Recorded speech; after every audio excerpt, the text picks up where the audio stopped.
예수께서 따로 기도하실 때에 제자들이 주와 함께 있더니 물어 이르시되 무리가 나를 누구라 하느냐. 대답하여 이르되 세례 요한이라 하고 들으는 엘리야라. 들으는 옛 선지자 중에 한 사람이 살아났다 하나이다. 예수께서 이르시되 너희는 나를 누구라 하느냐. 베드로가 대답하여 이르되 하나님의 그리스도시니이다 하니 경고하사 이 말을 아무에게도 이르지 말라 명하시고 이르시되 인자가 많은 고난을 받고 장로들과 대제사장들과 서기관들에게 버림받아 죽임을 당하고 제3일에 살아나야 하리라 하시고 또 무리에게 이르시되 아무든지 나를 따라오려거든 자기를 부인하고 날마다 제 십자가를 지고 나를 따를 것이니라. 누구든지 제 목숨을 구원하고자 하면 잃을 것이요 누구든지 나를 위하여 제 목숨을 잃으면 구원하리라. 사람이 만일 온 천하를 얻고도 자기를 잃든지 빼앗기든지 하면 무엇이 유익하리요. 누구든지 나와 내 말을 부끄러워하면 인자도 자기와 아버지와 거룩한 천사들의 영광으로 올 때에 그 사람을 부끄러워하리라. 내가 참으로 너희에게 이르노니 여기 서 있는 사람 중에 죽기 전에 하나님의 나라를 볼 자들도 있느니라. 아멘. 복음서를 우리는 사복음서 4가지 종류의 복음서 얘기합니다. 마태, 마가, 누가, 요한 이렇게 4복음서를 사복음서라 얘기합니다. 이 사복음서는 각자의 어떤 그 입장, 신학적인 그 입장과 안목 여러 가지 많은 부분에 의해서 좀 다르게 이렇게 기록이 됩니다. 그런데 그 가운데서도 동일한 사건들을 조명하여 기록해 놓은 것들이 몇 가지가 있습니다. 그 중에서도 독특하게 기록된, 거의 동일하게 기록된 말씀이 있는데요. 그것이 뭐냐면 오병이어의 기적입니다. 아마 교회 처음 나오신 분들은 오병이어가 뭐냐 이렇게 생각하시겠죠. 5 오자 떡병자 떡 5개, 이 어는 2 이자 고기 여자, 그렇게 떡 5개와 물고기 2마리를 오병이어라 이렇게 줄여서 얘기를 합니다. 이 떡 5개와 물고기 2마리 오병이어를 가지고 남자만 5,000명이나 먹였습니다. 남자만 5,000명이나 먹였다면 여자와 아이들 다 하면 엄청나게 많은 숫자들이 있게 되고요. 이것이 여러분 2000년이 지난 지금에도 굉장히 감동적인 사건으로 기록이 되고 있습니다. 특히 먹고 살기 힘든 그 당시에는 더 그래했을 것이고요. 그것도 먹고 남은 것을 다 거두었더니 12강줄이나 더 남게 거두었더라 이렇게 말씀을 합니다. 여러분 얼마나 놀라운 사실입니까?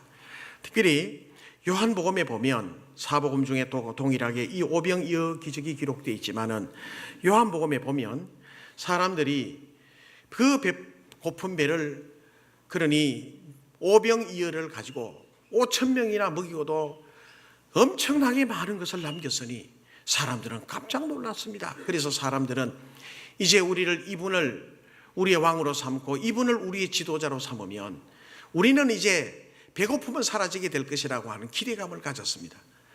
그래서 예수님을 왕 삼으려고 했겠죠. 그러면 먹고 사는 문제는 해결되지 않겠나 생각해서 예수님을 자기네들의 지도자로 삼으려고 했던 것이 기록이 되어 있습니다.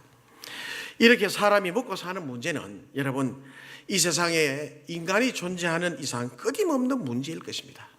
먹고 살아야죠. 가장 시급한 문제가 아니겠습니까? 그런데 여러분 하나님의 말씀이 성경을 가만히 읽어가다 보면 먹고 사는 육신의 이 양식도 중요하지만은 그러나 그것보다도 우선되어져야 할 우선적인 것이 있어요. 그게 뭐냐? 영적인 갈급함을 채우는 것입니다. 영혼의 배고픔을 채우는 것입니다. 예수님께서 5,000명을 먹인 이 오병이어의 기적 가운데 당신들의 고픈 배를 채우는 것도 물론 중요하지만 그러나 그것보다도 당신들의 빈 영혼의 공간 속에 뭘 채우느냐가 더 중요하다. 예수님은 이 영혼의 갈급함, 영혼의 갈증, 영적인 이 갈급함을 채워주시기 위해서 오병이어의 기적을 일으키신 것입니다. 그래서 특별히 요한복음 6장 35절에 이렇게 말씀합니다. 예수께서 이르시되 나는 생명의 떡이니. 예수님이 뭐라고 말씀하셨죠? 나는 생명의 떡이다. 생명의 떡이니 내게 오는 자는 결코 줄이지 아니할 터요 나를 믿는 자는 영원히 목마르지 아니하리라. 이 세상의 육신의 배를 채우고 세상에 살아가면서 육신의 필요를 채우는 것도 중요하지만 그러나 그것보다도 더 중요한 것이 있으니 영적인 갈급함을 채우는 것입니다. 예수를 믿어야 된다. 예수를 믿으면 그 심령 속에 영적인 갈급함이 채워진다는 것입니다. 예수 믿으면 참 생명이 주어지고 천국의 영생 복락이 주어지고 참 만족과 참 축복이 주어지는 줄로 믿으시길 바랍니다. 예수님이 오신 목적이 이거잖아요. 그래서 오병이어의 기적을 일으키고 나온 다음 주신 말씀이 이것이란 말. 내가 참된 양식이요 내가 참된 음료로다. 요한복음 6장을 가만히 읽어보십시오. 오병이어의 기적을 일으키고 난 다음 그 뒤에 영적인 말씀을 해주셨어요. 물론 고픈 배를 채우는 것도 중요하지만, 물질적인 것을 채우는 것도 중요하지만, 그러나 그것보다도 더 우선적인 것이 있는데 예수 믿고 영적인 양식을 삼아 영적인 갈급함을 채우고 영적인 풍성함 속에 살아가는 것이라는 말씀을 해주고 있는 것입니다. 여러분, 예수 믿는다고 하는 것은 단순한 어떤 작은 종교 행위에 불과한 것 결코 아닙니다. 영적인 갈급함을 채우는 것이고 영적인 양식을 채우는 것인 줄로 믿으시기를 바랍니다. 예수님께서 이 사건, 오병이어의 기적인 사건을 일으키고 난 다음에 제자들을 데리고 가신 곳이 있어요. 어디로 갔는가 하면 가이사라 빌립보라고 하는 지방으로 갔습니다. 갈릴리에서 가이사라 빌립보 지방은 먼 길이지만 그러나 비교적 다른 이스라엘보다는 가까워. 이스라엘 지역보다는. 가이사라 빌립보 지방은요, 이스라엘 지도를 쭉 놓고 볼 때 가장 최북단에 있어요. 가장 최북단에 그 위에 보면 헐몬산이라고 하는 만년설이 눈 덮인 1년 내내 눈 덮여 있는 큰 산이 있고요. 봄, 여름, 가을, 겨울 지나면서 이 눈이 차츰차츰 녹게 되면 그것이 땅속으로 스며들었다가 물이 이렇게 그 옹달샘처럼 퐁퐁퐁퐁 솟아나는 데가 있어요. 거기에서부터 갈릴리 그 요단강이 시작되고 갈릴리로 흘러 들어가는 것입니다. 그러니 1년 내내 항상 싱그럽고 맑고 밝은 이 물이, 이 새로운 물이, 깨끗한 물이 퐁퐁퐁퐁 확 솟아나오는 것입니다. 여러분, 동양이나 서양이나 물이 나는 곳은 신성한 곳이라고 생각을 했던 것 같아요. 이 가이사라 빌립보에 가면 그 물 나오는 그 옹달샘 주위에 가보면 바위로 착 띄어져 있는데요, 세상에 온갖 우상들이 거기에 다 있어요. 심지어는 어떤 그 벽에 그 바위 벽을 파고요, 거기에 우상을 앉혀놓았던 흔적들이 2000년이 지난 지금에도 그 흔적들을 볼 수 있어요. 많은 사람들이 이제 자기네들의 그 종교 행위가 시작이 되면 예물을 가지고 자기들이 섬기는 우상이 와서 거기에 와서 절하고 그 제물을 바치고 돌아가는데요, 보기만 해도 압도당해요. 성지순례 몇 년 전에 갔잖아요. 몇 년 전에 가보니까요, 지금도 그런 흔적이, 그 우상의 흔적들이 남아있고요, 지금도 과거에 그 화려했던 우상 숭배의 흔적들이 지금도 남아있는 것이 보입니다. 예수님이 제자들을 데리고 갔을 때 너희들에게는 육신의 양식도 중요하지만 영의 양식이 더 중요하다 가르치셨던 예수님이 제자들에게 가이사라 빌립보 지방 여기에 와서 묻는 질문이 있어요. 세상 사람들이 나를 누구라 하더냐 이렇게 묻습니다. 그랬더니 제자들이 서슴없이 대답합니다. 세례 요한 같은 선지자입니다. 예레미야와 같은 나라의 운명, 나라를 위해서 기도할 때 눈물로 기도했던 눈물의 선지자 예레미야와 같은 선지자라고 이야기합니다. 혹은 옛 선지자 중에 어떤 사람이 다시 환생해서 나타났다고 얘기합니다. 등등 이런저런 선지자라는 얘기를 많이 해요. 예수님이 제자들이 또 묻습니다. 그러면 너희는 나를 누구라 하느냐 이렇게 묻습니다. 여러분, 주님께서 오늘 여러분들에게 너는 나를 누구라 하느냐, 예수님이 이런 질문을 여러분들에게 하실 때 여러분들은 뭐라고 대답하실 수 있으신가요? 이 질문을 받은 베드로, 성격 급한 베드로가 먼저 얘기합니다. 주는 그리스도시요 살아계신 하나님의 아들이십니다. 오늘 읽었던 이 누가복음에는요, 하나님의 그리스도신이다 라고 얘기를 해요. 관점이 다르죠. 세상 사람들이 뭐라 하느냐 했더니 이렇게 막 지적을 잘하고 그렇게 했던 이 그 세례 요한 같은 사람, 나라를 위해서 눈물로 기도했던 이 예레미야 같은 사람, 선지자 중에 하나다. 세상 사람들은 그렇게 어떤 소문 가지고 얘기를 해. 그런데 하나님의 그리스도신이다, 혹은 주는 그리스도시요 살아계신 하나님의 아들이십니다라고 얘기를 했다면 예수님을 따라다녔습니다. 예수님과 함께 동고동락을 했습니다. 예수님과 함께 다니고 또 예수님 옆에서 계속 한 3년 동안이나 지켜보았습니다. 예수님이 누군지를 잘 알았습니다. 그랬더니 성질 급한 베드로가 주는 그리스도시요 살아계신 하나님의 아들입니다라고 얘기를 했다는 것입니다. 마태복음에 보면, 병행 구절인 마태복음에 보면 이 고백을 들었던 예수님은 너무 기분이 좋아 베드로를 칭찬해. 봐 요나 시몬아, 네가 복이 있다.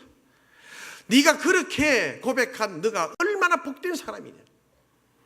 그러나 네가 그렇게 고백한 이 모든 지식은 세상 사람들이 너에게 가르쳐준 지식이 아니라 하늘에 계신 네 아버지다.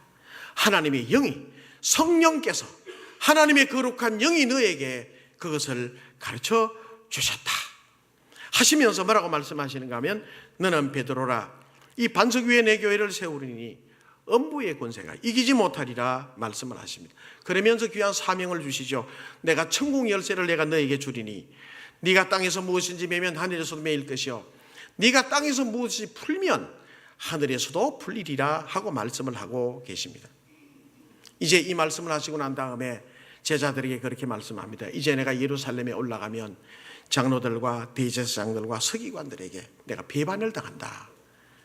그래서 내가 이렇게 십자가에서 죽임을 당할 것이라는 것까지 얘기를 해줍니다.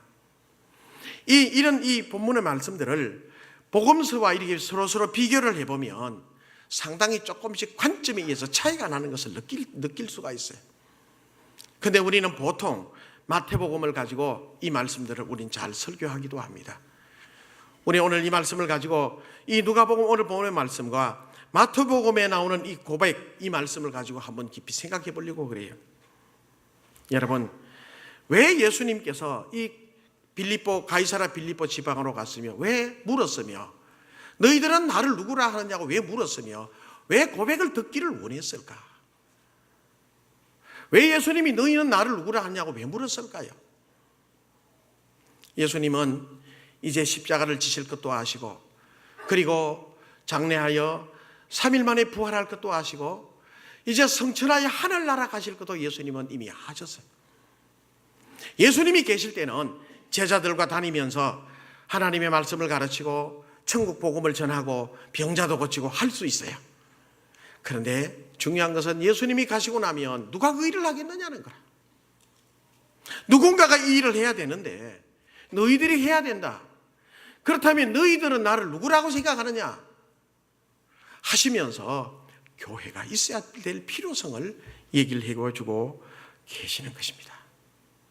예수님처럼 하나님의 말씀을 가르치고 주님께서 하신 일을 하고 생명의 양식을 나누어 주고 하나님의 나라 들어갈 소망을 깨우쳐 주고, 그래서 성도들에게 축복받는 방법을 가르쳐 주고 하나님 앞에 살아가는 방법을 가르쳐 줄 때가 어디냐. 그래서 그곳을 우리는 교회라 하는데 예수님은 이곳이 필요했던 것입니다. 주님 예수 그리스도께서 주님의 가르침과 생명의 말씀 계속 전거되어야 할 것을 찾고 계셨습니다. 생명들이 살아나야 돼요. 생명의 양식이 전거돼야 돼. 여러분 눈을 똑바로 뜨시죠. 자꾸 이렇게 이리 하시는 분 계신. 주목해 줘. 학교 가면 주목하잖아. 생명의 양식, 우리의 영의 양식을 채워줄 곳이 어디예요? 여러분 아무데도 없습니다. 이 세상 다른 모든 것은 허망해요. 다 허무한 것뿐입니다. 그러나 내가 참된 생명의 양식이요 내가 참된 영의 음료, 내가 참된 음료로다 말씀하신 예수 그리스도를 우리가 믿으면, 예수 그리스도 앞에 오면 거기에는 생명이 있는 것입니다.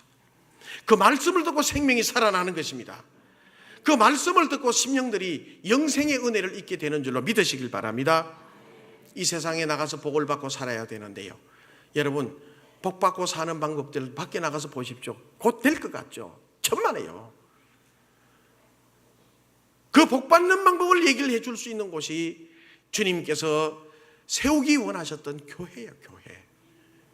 그래서 내가 내 교회를, 이 반석 위에 내 교회를 내가 세우리니 예수님은 교회를 세우기를 원했어요. 오병이어의 기적을 일으켜 많은 사람들의 배불리 먹여주셨던 예수님은 아니 육신의 배부름만 중요한 것이 아니라 너의 심령, 너의 영혼의 배고픔이 더 중요하다. 내가 내 교회를 세워서 온 인류들에게 영의 양식을 먹여주리라. 내게 오는 자는 결코 줄이지 아니하리라. 할렐루야. 여러분, 이 교회인데 교회가 어떤 곳인가요? 교회가 뭔가요? 물론 교회 신앙생활 오래 하신 분들이 교회가 뭐냐 물으면 대답하셔요. 그런데 또 어떤 분들 보면 교회를 오래 다니셨다 하는 분들 중에서도 교회가 뭔지 잘 모르는 분들이 많아요.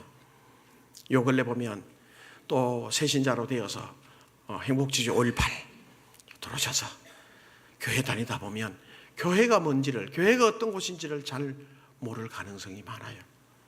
오늘 오후 3시에 임직식과 은퇴식을 하게 되죠.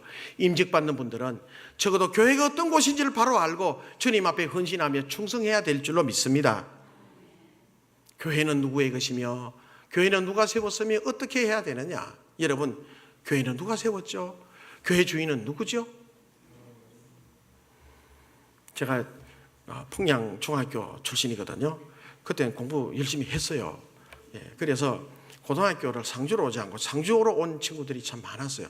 상주고등학교, 그다음에 상주 5년제 전문대학 때 오늘 말 저는 그래도 청운의 꿈을 안고 대구로 갔거든요. 고등학교를 시험을 쳤는데 1차에 합격을 했어요, 제가. 그래서 풍양중학교에서 뭐 정보가 있나요? 그 시골에서 대구로 가서 이렇게 시험을 치는데요. 학교의 좌우지간, 학교 이름은 묻지 마시고 좌우지간, 좀 그러니까. 근데 그 학교가 그런 어떤 줄 모르려고 갔죠. 근데 1차 합격했더니 풍양 면소재 소문이 쫙 누구 집 아들, 저 곽씨 집 아들 아무 고등학교 합격했다더라. 그게 소문이 나니까 어머니 아버지가 막 기쁨을 가지고 야, 너 가라. 처음에는 과정 형편이 안 되니까 너 시험만 쳐보고 말아라. 취직해라. 이제 이렇게 되던 분이 합격을 하니까 이제 보내주는 겁니다. 그래서 이제 학교 학창 시절이 시작이 되는데요. 친한 친구들이 있었어요. 친한 친구들이 있었는데 그때 친한 친구들이 지금도 연락이 되고 하는데 한 5-6명씩 다 같이 모이거든요. 그때 친한 친구 중에 하나가 대구에 대구 영락교회라고 있어요. 우리 통합식인데 그때 교회 그 교회 교인들이 한 400명, 500명 이래 모였는데요. 그 목사님 아들이 우리와 같이 멤버로 참 친했어요. 그래 어느 날 이제 그 학교 마치고 앉아서 이런저런 얘기하고 노는데 교회 다니지 아니하는 친구가 목사님 아들 그 아이에게 그런 얘기를 하는 것입니다. 야, 닌 좋겠다. 그때 이제 저도 교회를 잘 다니지 않아서 교회가 어떤지 뭔지를 잘 몰랐잖아요. 뭐가 그리 좋은 거? 그렇게 목사님 아들이 그래요. 뭐가 좋은데? 이러고 그랬더니 야, 네 그 주일날이 일요일 날, 예수 안 믿는 사람은 일요일, 예수 믿는 사람은 무슨 날? 주일. 그런데 교회 다니는 집사님들도 일요일. 그렇게 지키지 말아요. 일요일이 아니고 뭐예요? 주일.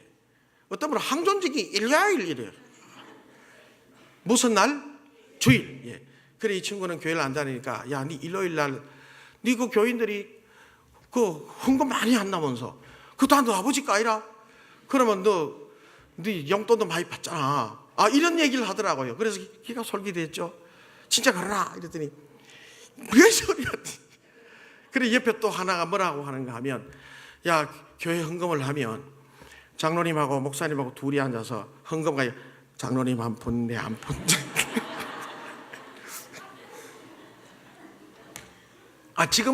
지금 생각하니까 만일 그렇다면 고대 부자가 되겠어요. 팔주공도 하나 사놓고 우방도 한 2채 사놓고 금방 부자 될 것 같은데 그대 목사님 아들이 무슨 소리 하냐고. 교회는 안 그렇다.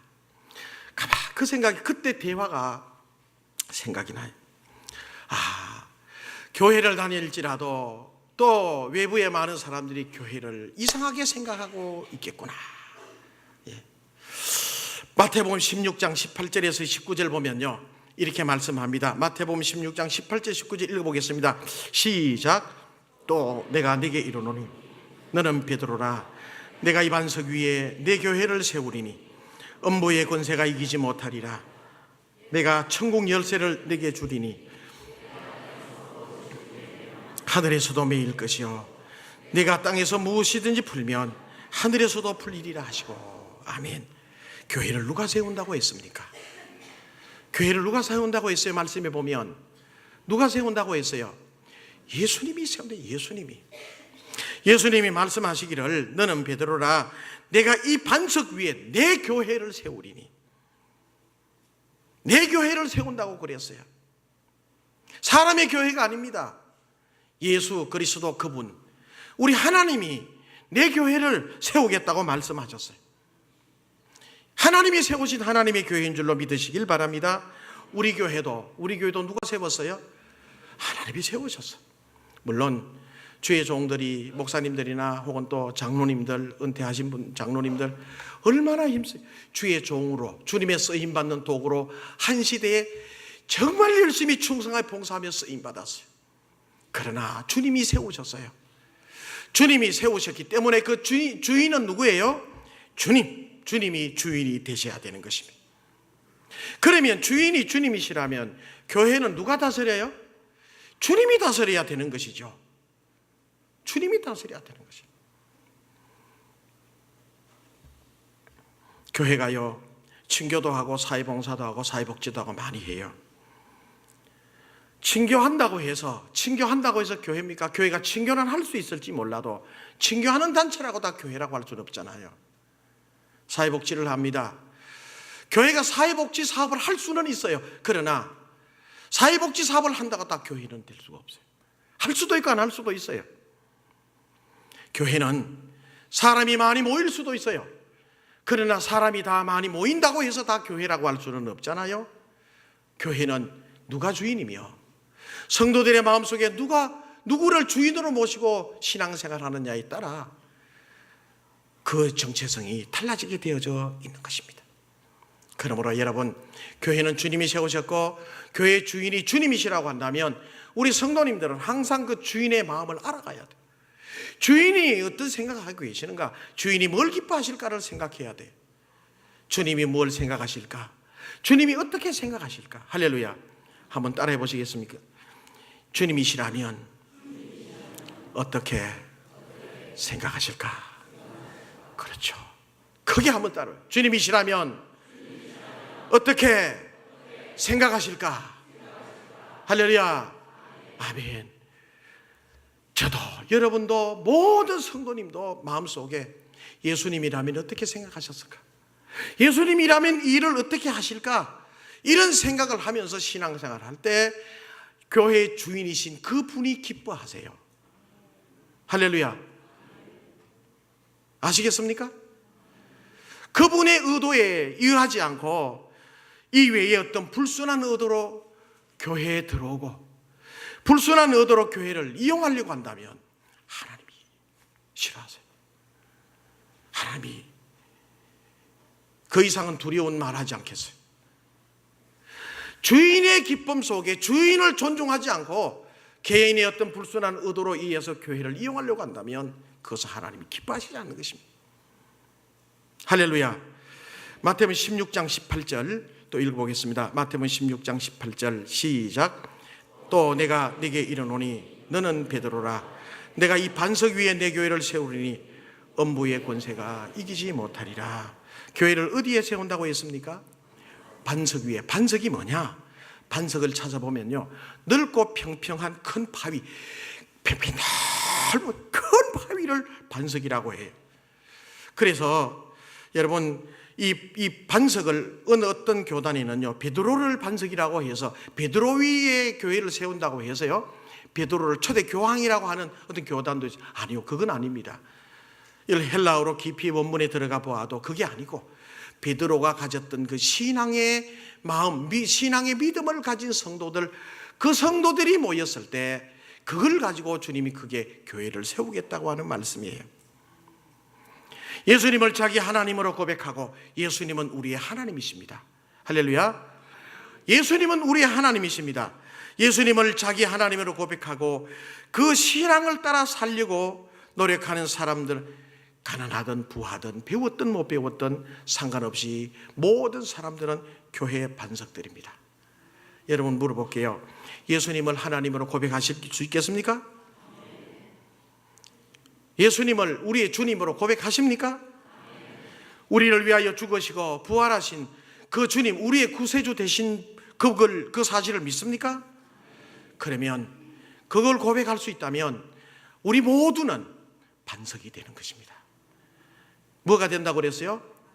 반석이 다른 데 있는 것이 아니라 이 고백하는 저와 여러분들, 바로 우리 모두가 주님께서 기뻐하시는 반석이 되는 것입니다.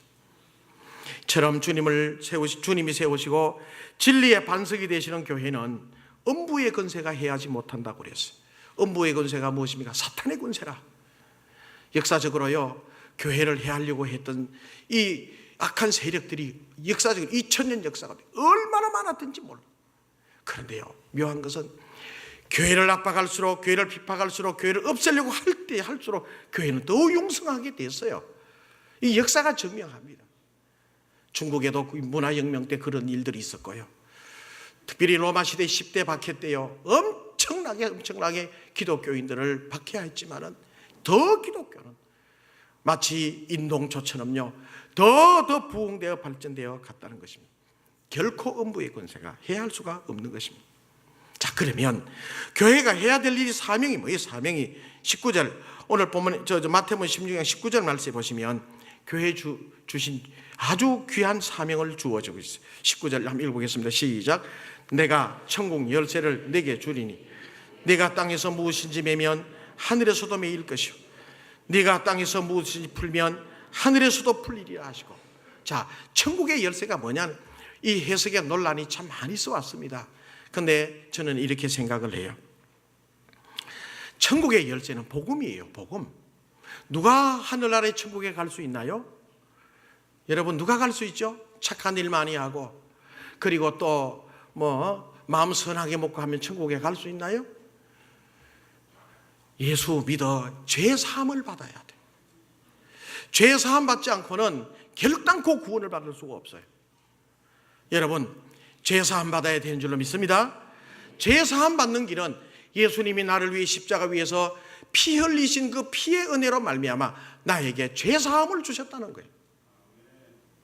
이 사실을 믿는 이것이 천국의 열쇠, 천국의 열쇠. 복음을 전할 때 마음문이 열리면, 복음을 받는 사람이 마음문이 열리는 그 순간 하늘문도 열리게 되는 줄로 믿으시길 바랍니다. 복음을 전했는데 마음이 문이 열리지 않아요. 하늘문도 열리지 않아요. 예수 믿고 제사함 받고 구원 받으세요라고 얘기를 했어요. 그런데 그 얘기를 듣고, 나도 예수를 믿고 싶다. 그래요, 나도 교회 갈게요. 나도 예수 믿을게요. 그리고 예수님을 영접하고 예수님을 고백하여 제사함의 은혜가 있게 된다면 하늘문이 열리게 되는 것입니다. 이게 천국의 열쇠라. 여러분, 많은 사람들에게 이 사실을 더 증거해야 될 사명이 우리들에게 있습니다. 이 교회를 우리는 더 귀하게 여기고, 이 교회를 우리는 더 하나님 앞에 열심을 다해서 충성해야 될 필요가 있는 것입니다. 그래서 오늘 본문의 말씀, 누가복음 9장 25절에서 26절에 보면 이렇게 말씀합니다. 같이 읽어볼게요. 시작. 사람이 만일 온천을 얻고도 자기를 잃든지 빼앗기든지 하면 무엇이 유익하리요? 누구든지 나와 내 말을 부끄러워하면 인자도 자기와 아버지와 거룩한 천사들의 영광으로 올 때에 그 사람을 부끄러워하리라. 아멘. 많은 사람들에게 천국문이 열리도록 복음을 전하고, 복음을 전하는데 부끄러워하지 말고 예수님 전하라. 그래서 많은 사람들이 들어와 반석 같은 믿음으로 구원의 백성으로 살아갈 수 있도록 하라. 할렐루야. 이것이 우리들에게 주어진, 교회에 주어진 사명인 것입니다. 지금까지 우리 교회 성도님들 교회를 아름답게 많이 섬겨왔어. 우리 은퇴하신 원로 장로님들, 또 권사님들 얼마나 많이 교회를 섬겨왔는지 몰라. 그래서 지금까지 우리 모든 성도님들이 우리 교회를 통하여 많은 축복도 받으셨어요.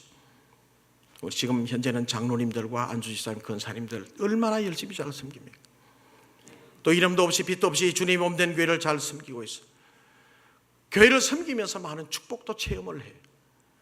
대외적으로는 선교사님들에게 선교비를 보내고, 또 아내는 아내대로 교회 내에는 교회 내대로 어렵고 힘든 사람들 위로하고 구제하고, 또 이 상주 바깥에 사회를 바라보면서 이 사회가 꼭 필요한 교회가 되면 좋겠다, 여러 가지 많은 사업도 하는 것입니다.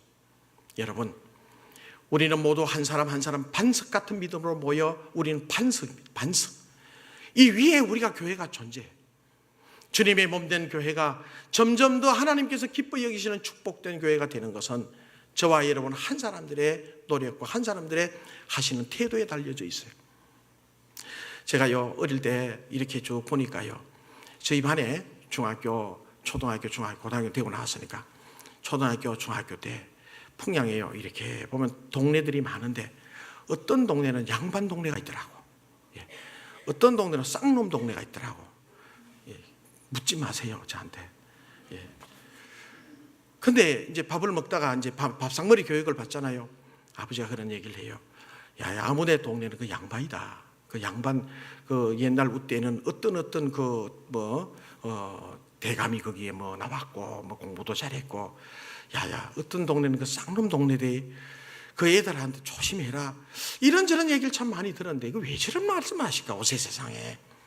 그런데 가만히 학교에서 다니면서 아들 보니까요, 달라, 애들이. 양방 동네 애들은요, 행동도 다르고 싸움도 잘 안 하고 양보도 잘하고 아주 점잖하게 생활을 하는 것을 봐요. 아, 양반이라고 해서 양반 가문이 그냥 성씨 좋다고 그냥 양반이 아니라, 스스로 내가 어떻게 행동하고 내가 어떻게 살아가는 모습을 보면서 사람들이 양반으로 인정해 줄 때 양반 가문이 되는 거예요, 그게. 할렐루야. 상주교회가 좋은 교회, 하나님이 기뻐하시는 축복의 교회가 그냥 됩니까?